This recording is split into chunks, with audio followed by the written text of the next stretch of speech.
ভাই একটা প্রশ্ন করতে চাই, প্রশ্নের উত্তরটা দিতে পারবা? অবশ্যই করেন প্রশ্ন।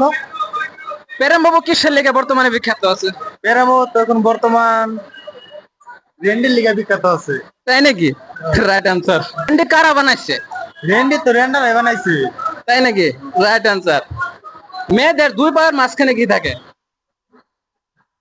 বলেন তো, অল্প দেখেন।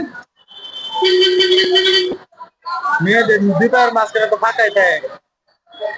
Right answer. আরেকটা প্রশ্ন ধরি তাহলে, মেয়েরা এমন কি জিনিস বালাফা, মোড়া থাকলে, লম্বা থাকলে, কালা থাকলে? বলো ভাই, কে বলতে পারবে? আবার শুনেন প্রশ্নটা, মেয়েরা এমন কি জিনিস বালাফা, কালা থাকলে, মোড়া থাকলে, লম্বা থাকলে? ছেলেদের তো না, হচ্ছে না, রং আনসার। চুল। রাইট আনসার ভাই, রাইট আনসার। রাইট।